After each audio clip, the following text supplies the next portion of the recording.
All right, welcome to Riverside's Fire Museum. It's located again here at Fire Station number 1. Right behind me, you'll see our 1926 American LaFrance pumper. This was, I believe, the third, maybe the fourth motorized pumper here in the city. And during its 39 years of service, it was housed at Fire Station number 2, actually. And if you follow me, we'll go check out some other items here in the museum. Right behind me, one of the big speaking pieces that we have here at the museum is this twisted piece of, it's an I-beam piece of steel, and it's actually from one of the Twin Towers from the World Trade Center. And you know, this is a piece of history basically from the attacks on 9/11. Riverside is a host agency for California Task Force 6, which is a FEMA urban search and rescue team. And we were able to procure this piece of steel here after our task force was sent over there to help with the search and rescue and relief efforts. And follow me, we'll continue to look at some other items. All right, continuing on our tour of the museum. You know, everything that you're seeing in here, or I should say most of everything that you're seeing in here, is actually things that were used here with our fire department. There are some things that we were able to get from other places, you know, some of the different helmets and things like that. But right here you'll see we have our bell, and this is a big important part of how we honor our fallen.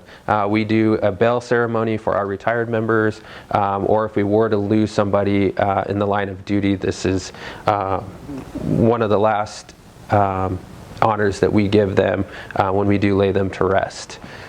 Back here you'll see, you know, this large piece of canvas, and if you look on some of these pictures here, you'll see basically this was for, you know, if there was somebody that was going to jump out of a building, or maybe even one of our people needed to get out of a building from an upper level, you know, it would take several personnel to hold this up and actually catch them after they jumped out of the window. Another big piece of history here, this is a hose cart wheel. So before we had motorized apparatus, they would have these carts with these big wheels, and they would carry just the hose, and the personnel would actually pull those to the fire incidents. And this one's from circa 1887, which is actually also when the Riverside Fire Department was officially established.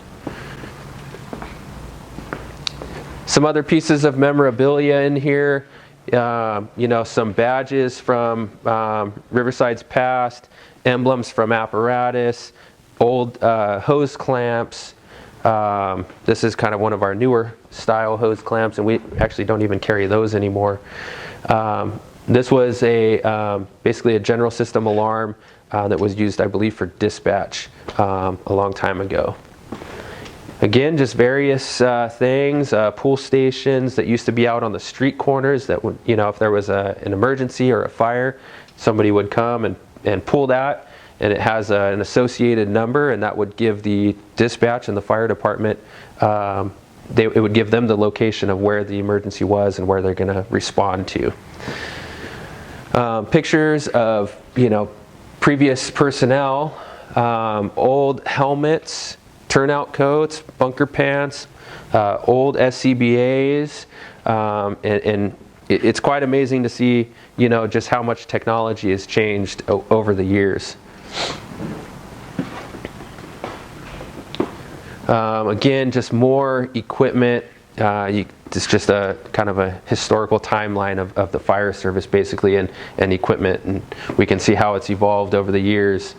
A lot of old extinguishers here, and actually, you know, back in the day, the fire department actually did service their own extinguishers, and you can see on one of these it has the Riverside Firemen's, at the time, Firemen's Benefit Association, and that's who serviced the extinguishers. And then another pretty cool, you know, piece of historical equipment is this ladder here. Kind of looks like, you know, something a little bit crazy, but basically what it is, it's called a pompier ladder, and what they would use that for is it has this hook up here, and they would hook that onto a window ledge and from the outside of the building, and that would allow firefighters to scale basically the exterior of the building and go floor to floor if they needed to. And that pretty much wraps up the museum.